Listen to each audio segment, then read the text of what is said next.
Hey guys, I'm back for our monthly Women in Music recap for March to April of 2025. So this video will focus on artists Maya the Don, Ira Star, Melanie Fiona, Keri Hilson, Shenseea, Ari Lennox, Megan Thee Stallion, Flo Milli, A. Marie, Victoria Monet, Coco Jones, Beyonce, Mana Leo, Billy B, Queen Key, and Tasiki. Okay, so Maya the Don's new song 10, I really like it. I said it's a cute song and a good use of the sample to me. It samples The Dream, Shorty You the or Shorty is a 10. In her version, she's using the clean version where he says Shorty is a 10, which is why the song is called 10. I rate this song a 8.5 out of 10, and I definitely feel like it's a cute summer bop. Okay, next up is Ira Star. She actually dropped 2 songs that I'm going to be reviewing. And this was requested by one of my supporters, Cyrus. So shout out to Cyrus. And if you guys ever want to request any songs for me to review when I post a music recap, you can comment and I'll just put it in the next month's recap. So the first song that she has is All the Love. I said that this was my first time listening to her. I liked the song. It was vibey. It felt like something I would play on the beach.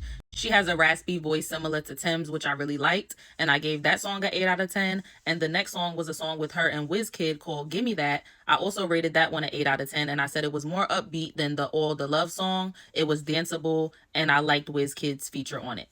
Keri Hilson dropped a new album called We Need to Talk Love, and it had a single on it called Bay. So I'm just going to quickly go through all of the songs on the album and give you guys my rating and then my overall rating for the project. So the first song was an intro called Grateful. It actually wasn't a song. It was really just like a talking intro interlude, but it had a lot of good things in it. I felt like she addressed a lot of things that she needed to address for us to go into a new Keri Hilson project when we haven't heard from her for so many years, and her exit from the industry was kind of messy with the whole Beyonce thing, which she's recently addressed in her Breakfast Club interview, basically saying that she wasn't the one who wrote the Beyonce diss. It was Esther Dean, and she was pretty much forced, according to her, or pressured by her management team who she was signed to at the time, which was Timbaland and Polo the Don.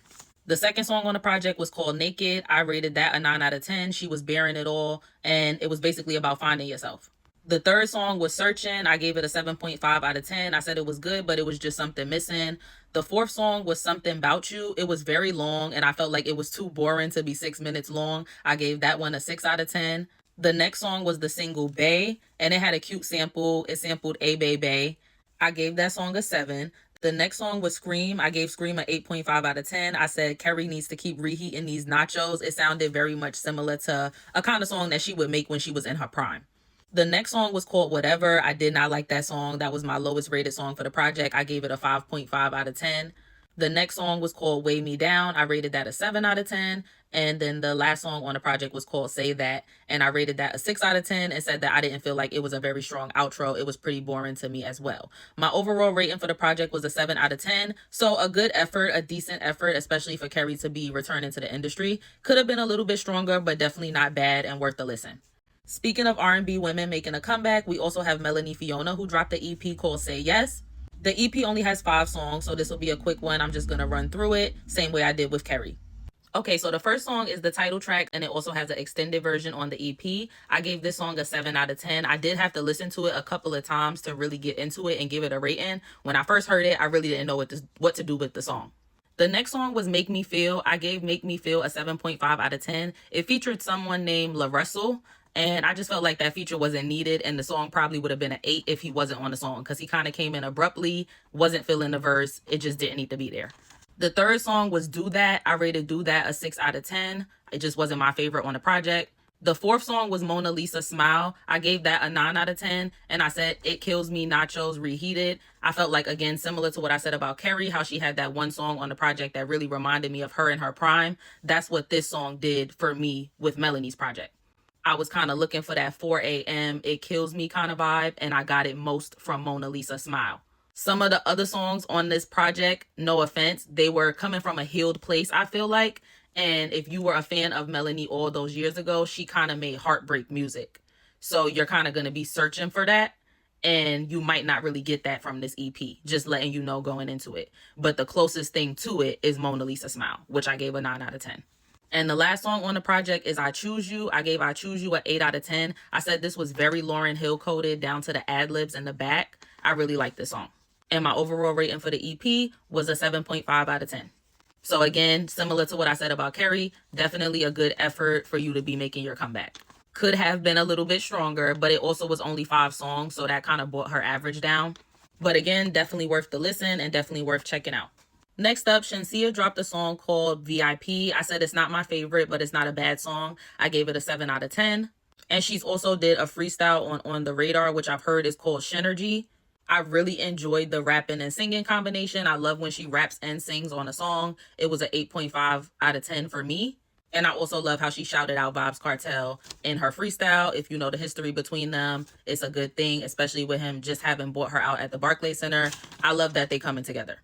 Next up, we have Ari Lennox. First things first, I want to say congratulations to Ari for exiting Dreamville Records, which is J. Cole's label, which she was signed to for the last few years. She has expressed for a while that she wasn't really happy at the label. She didn't feel like they were promoting and marketing her music properly. So I'm glad that she's out of the label deal. She also dropped a song called Soft Girl Era. I said it's a cute song. I like it. The more I listen to it, the more I like it. It's a 7.5 out of 10 for me. Next up, we got Megan Thee Stallion with Whenever. Y'all know Megan is my girl. She's definitely top 3 for me of the female rappers of the last 10 years. But to be honest, I felt like this song was a complete mess. I listened to it once or twice and I haven't gone back to listen to it. You know, I've heard it on TikTok and in passing, but it's just not in my playlist like that. The verses had some bars, of course, but that is not all I need from Megan at this point, because it's like, okay, girl, we know you can rap. I need you to make a good song and I need you to rap about some other stuff. I did appreciate that she played with her flows a little bit. She was experimenting on this song, but it did just give me that same Fever vibe and, you know, just take your man, pussy driven fighting music. I much preferred the route she was going with Bigger in Texas, Bourbon, and TYG. This kind of felt like we just reverted back completely to 2019. And it's kind of funny to me how everybody had got mad at that white girl for saying that Megan music made her want to fight. And I said from the beginning, I felt like everybody was kind of ODing on that white girl. Because I said, I do feel like Megan got certain songs that kind of make you want to fight. Like even on Fever, she got a song called Weak Ass Bitch. Saying you a weak ass bitch. And then even on his, she's saying, be you a pussy. Never finna check me. Like it's certain lyrics that she got in her songs that do be like, yeah, I want a bitch to try me because I will whoop her ass.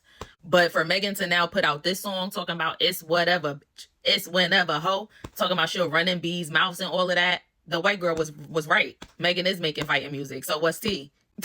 Talking about she's inspired by Now That's TV and this got the Now That's TV energy. That's what Megan was saying. 6 out of 10, like I said.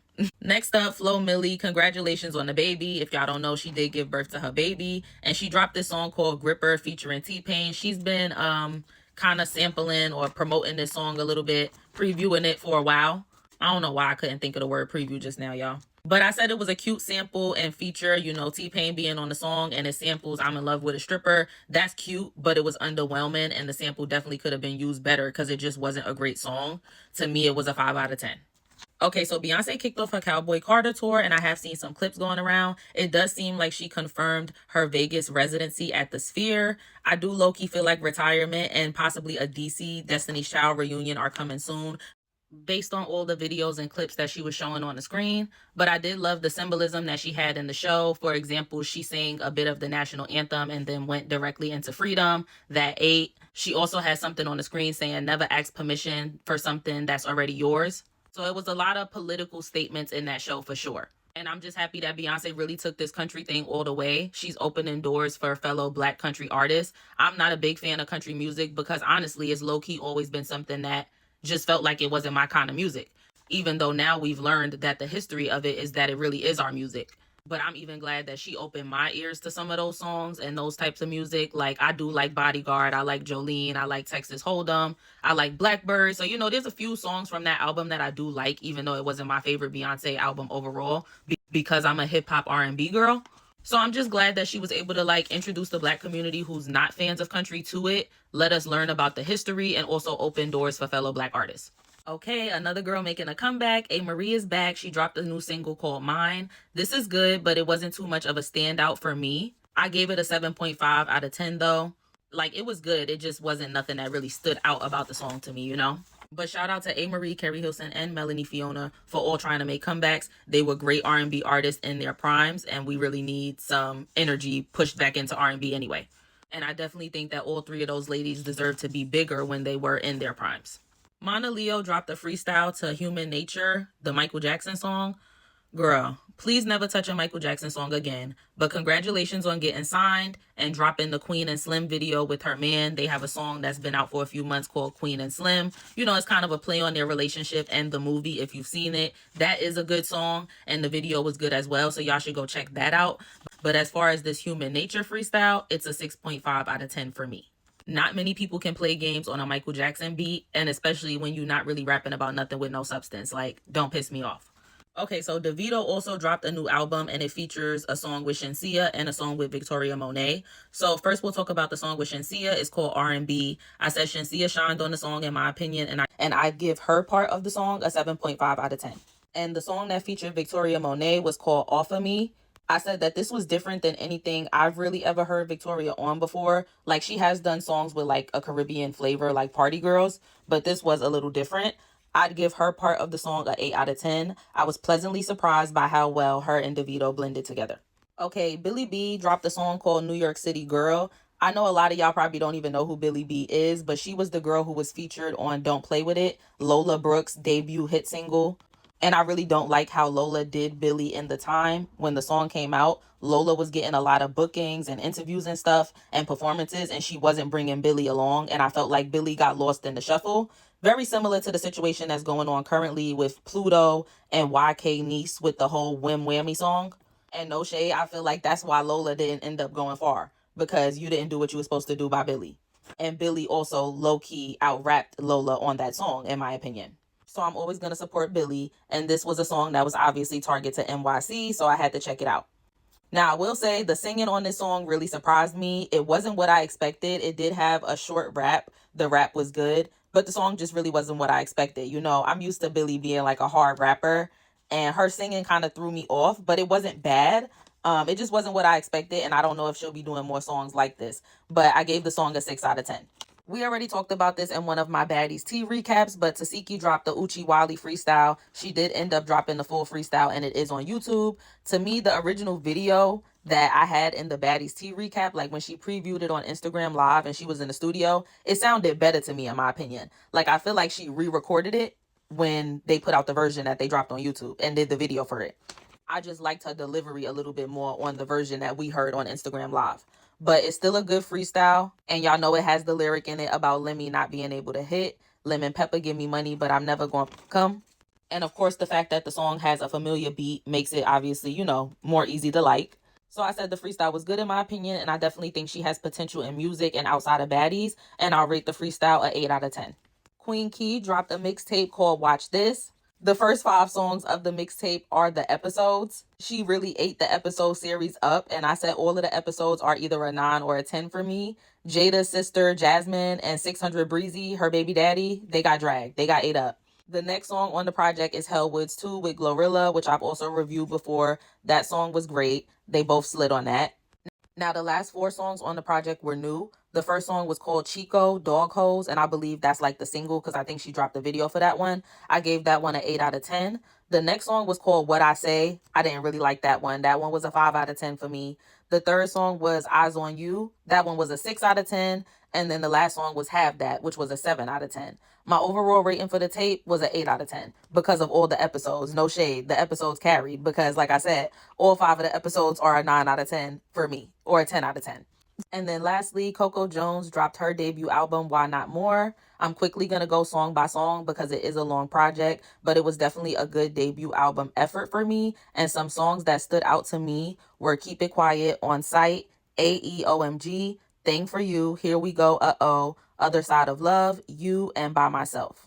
And then these are my individual ratings for each song. So I gave Keep It Quiet an 8, Taste a 6, On Sight a 8, AEOMG a 7, Thing for You a 7.5, Here We Go, Uh-Oh a 9, Other Side of Love a 7.5, Why Not More featuring YG Marley a 6.5, Hit You Where It Hurts a 7.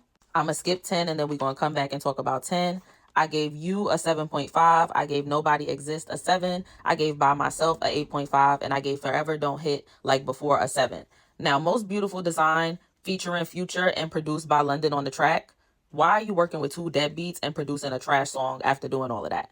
This song was so unnecessary and threw the whole project off, in my opinion. She barely sung on this song. Like, the song is literally like 70 75-80% Future. No lie.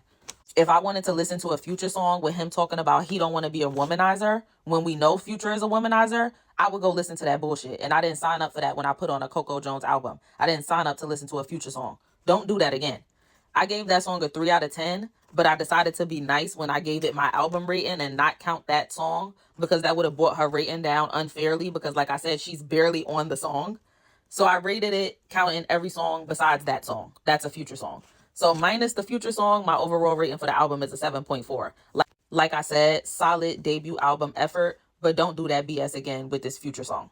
Okay, guys, so that's the end of my Women in Music recap for March and April of 2025. I'll see y'all at the end of May for my April and May Women in Music recap. Like I said, if there's any song that came out in April that y'all want me to review, just comment it below this video on YouTube or TikTok, and I'll include it in the April to May Women in Music recap. If you're watching me on TikTok, make sure you subscribe to my YouTube, and if you're watching me on YouTube, make sure you follow me on TikTok. I'll see y'all later. Bye.